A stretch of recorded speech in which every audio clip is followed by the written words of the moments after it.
Assalamualaikum warahmatullahi wabarakatuh. Sebelumnya perkenalkan, nama saya Lutfian Nur dari Pendidikan Teknik Elektro kelas A1 2019. Di sini saya akan mempresentasikan hasil tugas untuk perbaikan nilai dari mata kuliah Praktik Dasar Listrik dengan tema beban RLC pada sumber tegangan DC dan AC.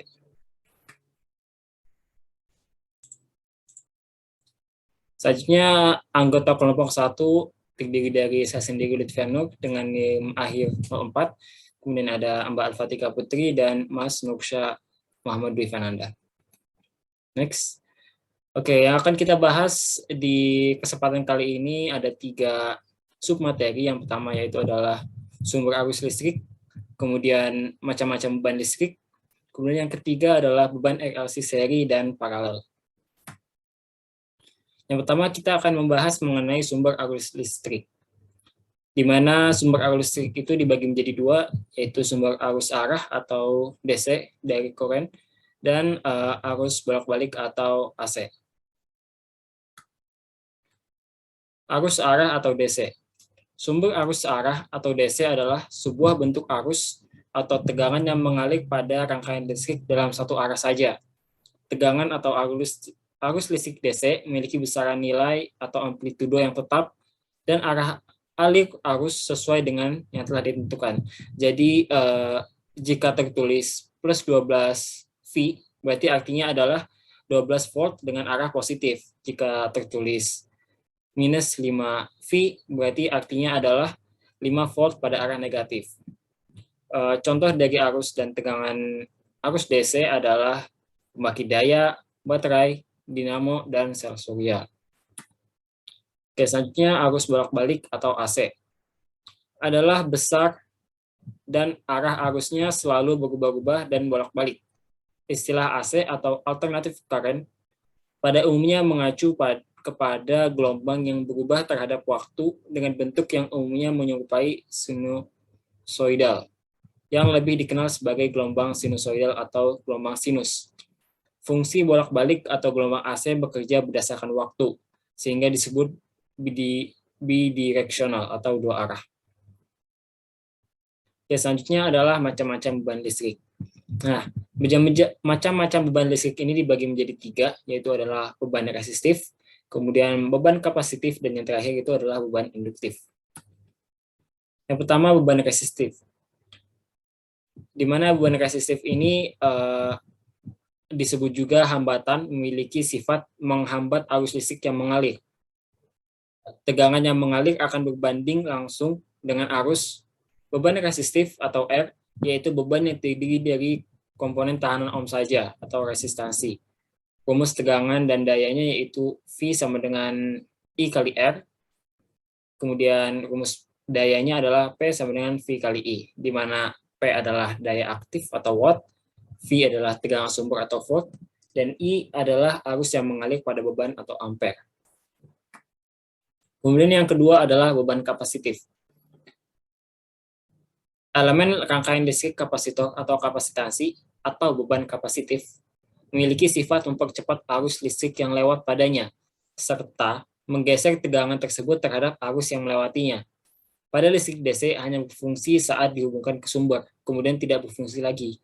Nah, berbeda dengan pada listrik AC, di mana akan berfungsi terus-menerus selama masih terhubung ke sumber. Oke, persamaan daya untuk beban kapasitifnya yaitu adalah P sama dengan V kali I kali cos Pi kali akar 3. Di mana P adalah daya atau watt, V adalah tegangan volt, I adalah arus atau ampere, cos Pi memiliki faktor daya dengan nilai kurang dari 1.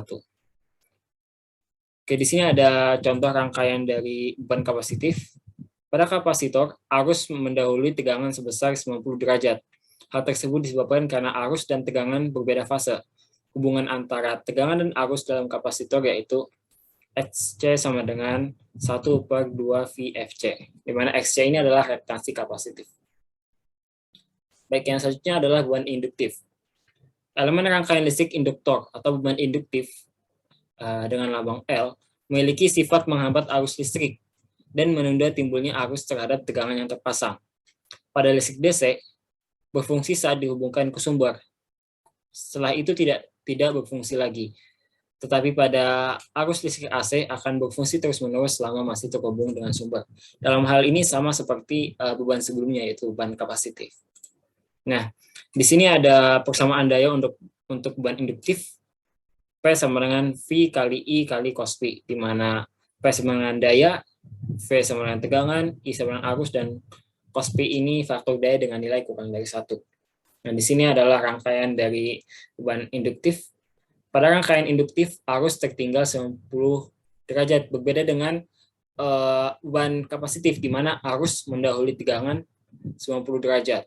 Oke, hal ini disebabkan karena arus dan tegangan berbeda fase. Kemudian hubungan antara tegangan arus dalam kapasitor yaitu XL sama dengan 2VFL, di mana XL ini adalah reaktansi induktif. Maaf, di sini ada kesalahan penulisan.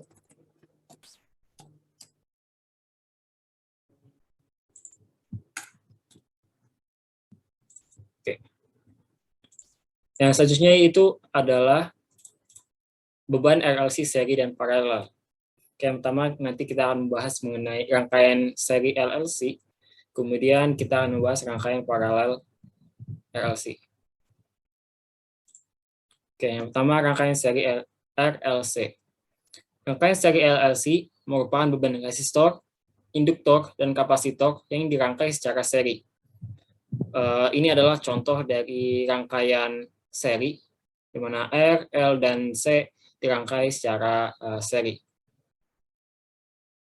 Ini dihubungkan dengan sumber tegangan AC atau bolak-balik dengan lambang gelombang sinus seperti ini.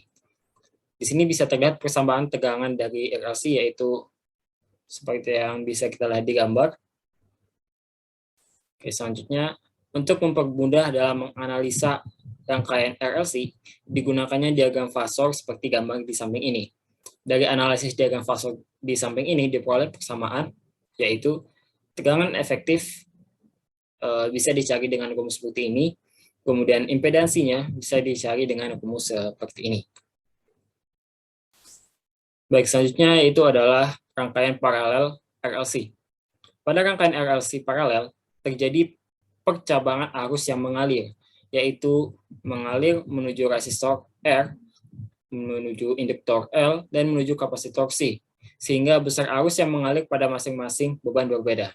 Ini adalah contoh rangkaian dari rangkaian paralel RLC, di mana di sini untuk R, kemudian di sini untuk L, dan di sini untuk C.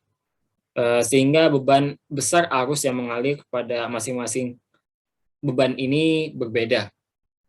Kemudian ini adalah diagram fasor dari rangkaian RLC.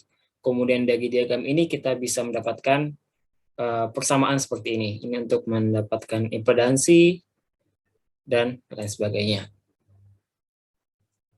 Misalnya adalah kesimpulan. Yang pertama, rangkaian RLC ini dibagi menjadi beberapa macam beban. Yang pertama itu adalah beban resistor atau beban resistif, kemudian induktor atau induktif, dan kapasitif atau kapasitor. Ketiga beban dapat dirangkai secara seri maupun paralel dengan sumber arus AC maupun DC. Perbedaan antara RLC paralel dengan RLC seri terletak pada besar nilai arus yang mengalir pada masing-masing beban. Pada rangkaian RLC seri, nilai arus yang mengalir pada masing-masing beban akan sama karena resistor, induktor, dan kapasitornya berada di satu garis lurus yang bersambungan. Sedangkan pada RLC paralel, nilai arus yang mengalir pada masing-masing beban akan berbeda karena resistor, induktor, dan kapasitornya berada pada percabangan, sehingga nilai arus yang mengalir akan berbeda. Baik, saya rasa cukup sekian presentasi dari saya untuk kesempatan kali ini. Terima kasih atas perhatiannya. Mohon maaf jika ada salah kata. Wabillahi taufiq wal hidayah. Wassalamualaikum warahmatullahi wabarakatuh.